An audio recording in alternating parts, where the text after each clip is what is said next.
We're live. Hi, everyone. We're live. So we are live right now from the Ms. offices with Jennifer Weiss-Wolf, menstrual equity champion and author of Periods Gone Public. And we're just going to have a little chat with each other about the talk book. periods. Yeah. And Hi. so thank you so much for being here. Oh my gosh, thrilled to be here in LA. Love being in LA. The weather's not as great as it should be, though. It's okay. But so you're on this book tour, and I'm sure that you're extremely tired of talking. Well, maybe not, but I never get tired of talking about this. I am a little tired of jet lagged, but I'm never tired of talking about this. So like away. Once more for the folks in the back seats, can we just maybe start with how would you define menstrual equity and all of the sort of topics in this book? Like, what do you feel is sort of the concise definition of this sort of burgeoning movement that we're seeing? Yes. So the book, as you can see, is called Periods Gone Public, Taking a Stand for Menstrual Equity. So the entire idea of menstrual equity is really, it's a policy and political frame for menstruation, and it puts it in the context of participation, of engagement, of equal access, of economic opportunity. So while it includes ideas about public health and includes the idea even that menstruation touches on human rights, and the way we treat menstruation is about the dignity of women and people who menstruate, this idea of menstrual equity is fully a political frame for pushing a policy agenda that puts menstruation at the center of our lawmaking, or at least just considers it in our lawmaking. Because basically what I discovered, both in the advocacy that I do and in writing this book, is that menstruation has been so absent from our entire discourse. Forget our policy making. It's been absent from our entire discourse publicly in such a way that if people were having issues either managing menstruation or learning about menstruation or just coping with and understanding their bodies in this public sphere, whether they're in school, whether they're at work, whether they're somebody who is incarcerated or homeless, and the ability to manage menstruation is just part of their daily life and existence and their dignity. We need a frame in which to talk about it. We definitely needed a frame in which to legislate about it. Awesome. Yeah. And so what are some of these sort of policy things that have been popping up over the last couple of years that people have really focused on? Well, and I would say they haven't, it's not that they've popped up. I mean, this was all kind of a deliberate campaign over the past few years to put the idea of the economics of menstruation in the center of our lawmaking, and to ask lawmakers to pay attention to it and to consider our laws in a way that would be more friendly to and certainly just acknowledge the reality of menstruation. So there have been two policy agendas that have been at the fore. One was sort of the simplest one, and it's where I started this campaign, and it was the fact or the reality that in most of the United States, menstrual products are not exempt from sales tax because they're not considered a necessity. Sure. So that's sure, right? Not why not? So it was that's kind of a great example of how one would take a policy frame or a policy agenda and use it to elevate a discussion about menstruation and what it means to have a body that menstruates and what it means to need menstrual products. So it's called the Tampon Tax. I imagine people might have heard that phrase because it's been this wildly popular campaign, really in a nutshell, since launching this initiative in the end of 2015. 24 states over the past two legislative sessions in 2016 and 2017 have introduced new laws to exempt menstrual products from sales tax. Pretty simple, not such a complicated thing to do. 4 have actually gotten it done. Of the 4 that have gotten it done, and this is where it gets a little bit radical, 2 of them were signed by Republican governors. So laws were passed in the states of Florida and Illinois to ensure that menstrual products are exempt from sales tax, and the Republican governors of those states signed it into law. But that's just one facet of this policy agenda. Really, if we want lawmakers to think about menstruation, the people who need menstrual products the most, we have to do more than sales tax. That's 8 cents on the dollar. That's not really kind of the heart of this. But this other policy agenda has taken hold and also has had incredible momentum and bipartisan interest, and that's access to menstrual products for communities that are most marginalized and maybe have the littlest amount of agency. So for communities like low-income students and people who are experiencing homelessness and people who are incarcerated, there have been campaigns, legislation, and now laws that ensure that menstrual products are freely available to them as well.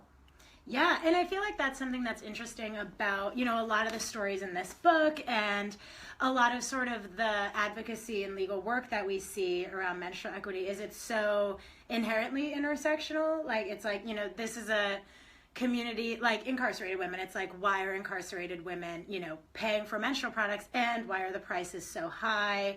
Like, all of these questions sort of really cut to these communities that sometimes other feminist conversations can exclude. Leave out. Yeah. Well, what's been so interesting about it is that it's that they get to be at the center of the conversation too. It's their stories, it's their testimonies, it's their expressions of what their experience is. And I did a lot of that in this book. There are a lot of interviews. I was on the streets interviewing people who are living on the streets in different cities. I've spoken to women who are incarcerated, and these are their stories. And it's a place for them to be heard about their bodies, about their autonomy, about their just ability to manage this one aspect of their lives, which again has been so off limits and so just untouchable. I will joke, it's invisible on a good day, but it's really mocked and marginalized and sort of treated really like the exception, not the rule that is our bodies on most days. And the idea that our lawmakers are listening to them on this particular issue maybe is doubly radical, because our lawmakers tend not to listen to poor women and think about the experience of poor women. In fact, they tend to disdain them and make them sort of the culprit, make them the villain, make them the other. So not only are they listening to them, but they're listening to them on periods. Periods have gone public. Well, yeah, and I feel like it's almost interesting that this could be a launching pad for these other feminist conversations, because obviously this whole idea of like dignity and bodily autonomy, like they extend to so many conversations about women's lives and women's rights and women's agency, and we're breaking in now. Yeah, well, so one of the things actually that I've been finding really fascinating since the book came out, so it's been out for a couple of weeks now, is this whole, the hashtag #MeToo and this explosion of storytelling and demands to be heard about our experiences with sexual assault and sexual harassment and that kind of interaction in the workplace, especially, is where a lot of these stories are emerging. And this notion that people and men are surprised to hear women say, no, this happens all the time. This is just part of what we've been conditioned to believe is our lack of power and our position. And we're now saying, no, take our experiences seriously. This is not right. We're fed up. We're not going to take this anymore. It's actually kind of the same with periods. We've been trained and conditioned to think that it's a secret, that it's something we don't talk about, that it's something we don't actually demand to be acknowledged for, elevated for, quite frankly, but certainly to have our basic needs met. And that's a lot of what this campaign is about, saying this is a basic human need. And if we're not meeting it, we are actually denying that portion of the population full participation, full engagement, full opportunity to thrive. And then the truth is, at the end of the day, it's not just bad for those of us who need the menstrual products or need to manage menstruation. It's bad for all of us. What kind of society do we want to live in? One where half of the population, or a good portion of that half of the population, is kept back from being the most productive? So this equity frame lends itself not just to a kind of radical new agenda for periods and period policy, but for all the ways we think about needing to normalize our bodies, our experiences, our lives in this public sector. Yeah. And your book sort of, chronicles some of the activism and advocacy that's been happening in this arena. But it's also, I'm curious in sort of how did the book get born, and also how did this sort of end up being my thing? Yeah. Why do I care about periods? Yeah, good question. Well, so two-part answer.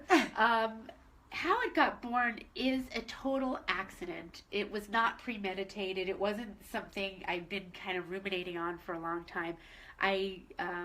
Truly, it was just one day. It happened to be New Year's Day, so it's kind of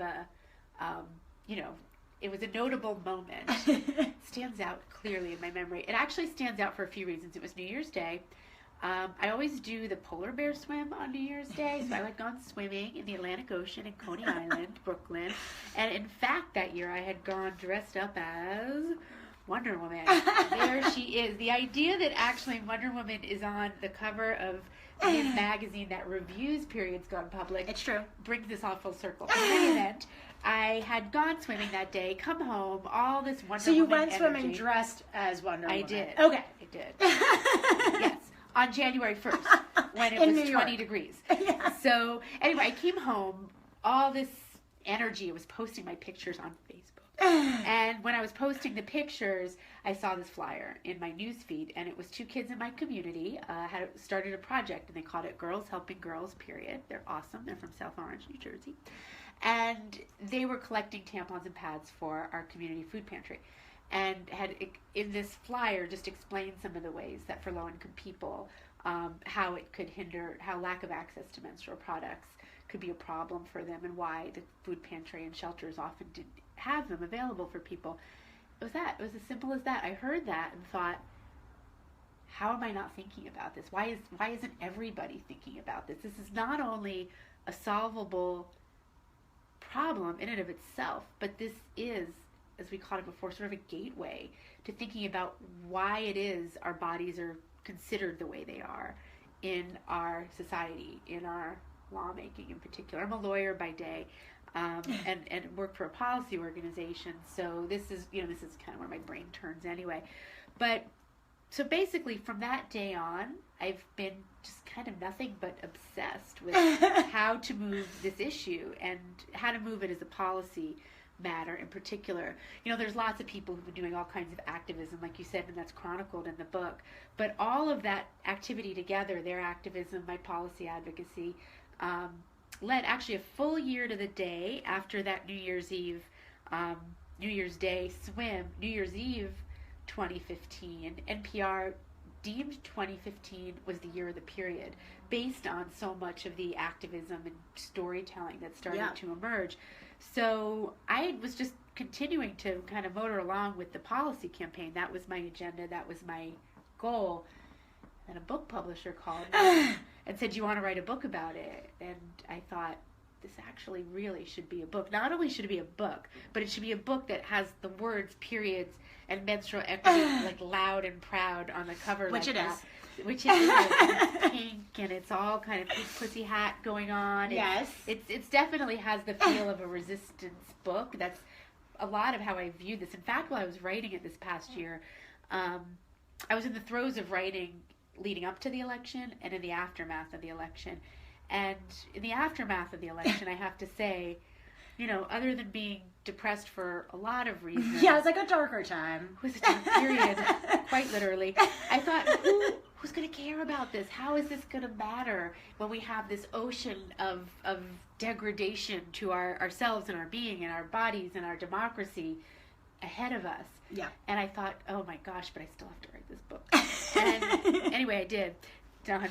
But now that I've sort of come out of that period, it matters as much as anything. In fact, it matters more than everything, because this is something that we can address. This is something that if we can't get periods right and get people to understand just this most basic functioning of our bodies, we're not going to get them on anything.